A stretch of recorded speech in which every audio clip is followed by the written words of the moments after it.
So we're going to talk about the id, the ego, and the superego. And they're basically the three parts of the structure of personality that was developed by Sigmund Freud. And he's also probably someone you might have heard of. He's a pretty famous psychologist from the early 20th century, late 19th century.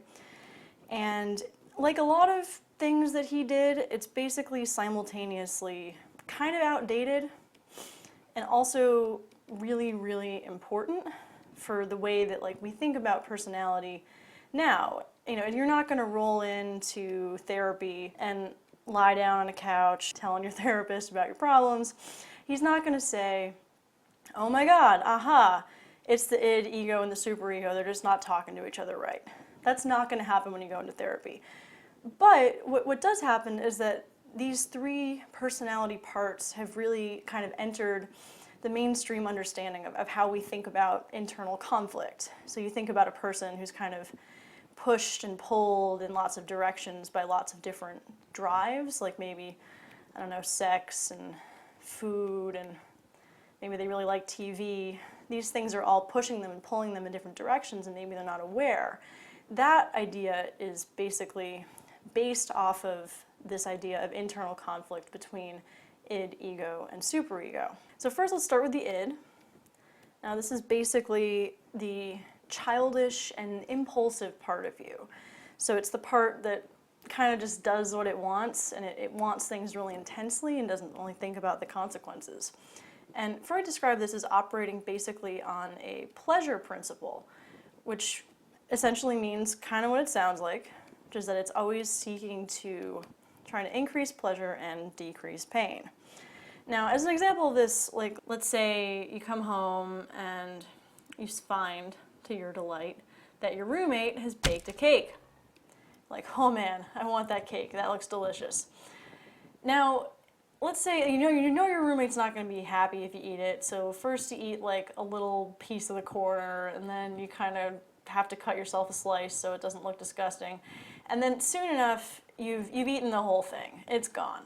That is your id. That's all id. That's what your id aims to do in life. It wants you to eat whole cakes because it wants you to increase pleasure. Cake is something that's going to make you feel good. Why not eat the whole thing? Now what it also wants to do is decrease pain. So let's say you wake up the next morning and you think, oh God, I just ate a whole cake. That's really bad. Maybe I'll get some exercise. I don't know, let's put him on a mountain, he's hiking. All right, let's get some exercise. No, your id says, that's not gonna happen. That's gonna hurt. We don't wanna do that. So if you're totally id driven, you'd eat the whole cake and then you would not go hiking the next day to burn off the calories. That's the pleasure principle. Now, what kind of controls this a little bit is the other part of your personality that's also unconscious, mainly unconscious, and it's the superego. And the superego is basically the part of you that's super judgmental and moralizing. And what the superego is going to do is if you come home and you find the cake, now if you had a really, really strong superego, you probably just wouldn't eat the cake at all. You know, you'd see it, you'd think it looks delicious, but you'd say, no, it's my roommate's, I'm not going to eat this cake, because the superego is always trying to get you to behave in a socially appropriate way. And it's not that socially appropriate to eat other people's baked goods. That's not something that we do. But let's say instead that you're still a little id-driven, so you do, the same thing happens. You eat a little bit, you eat a little bit more, oh well, you might as well just eat it all. There it goes into your stomach, om nom nom. But in this case, if you've got some superego action, what it's going to do is it's going to make you feel, it's going to take, that cake has gone into your belly, and it's been replaced with guilt. Your superego makes you feel really guilty when you do things that are not socially appropriate. So guilt, so if you do something that's not socially appropriate, you get rewarded with guilt. And this keeps you in check. So maybe what you do, if you ate a whole cake, you'd certainly go jogging, but you'd also maybe apologize to your roommate. It gets you to do things that are good and right. And it controls our sense of right and wrong. We feel bad when we do things that are wrong, and we feel better when we do things that are right. And that's what the superego controls. Now, the ego is pretty related to the id and the superego. So the id and the superego, from what I've described before, you can imagine they're kind of always fighting. The id is trying to get you to do things like eat cake and, not go jogging.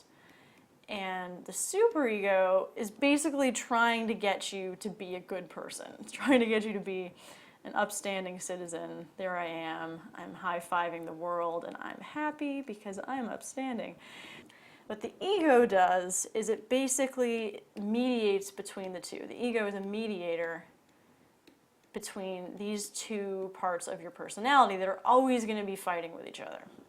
Now, the ego is really the only one of these three that's kind of fully conscious. So you're aware. What you think of as you is what Freud would call your ego. And the ego operates on something that's called the reality principle. And what the reality principle basically means is that you are taking these unconscious drives. You're taking your id's desire to eat cake and your superego's desire to make you not be a horrible person, and you're interpreting that and making those into real actions. So like I said before, what the superego would make you do, it would make you maybe apologize to your roommate. I'm sorry I ate your cake. What's really making you write that note is your ego. Your ego is taking the input of guilt. So the ego is basically taking bad action, which is what the id did, plus guilt, and it's coming up with a solution. It's coming up with an action, which is to write a note. So that's basically how the ego, the id, and the superego interact with each other in Freud's theory.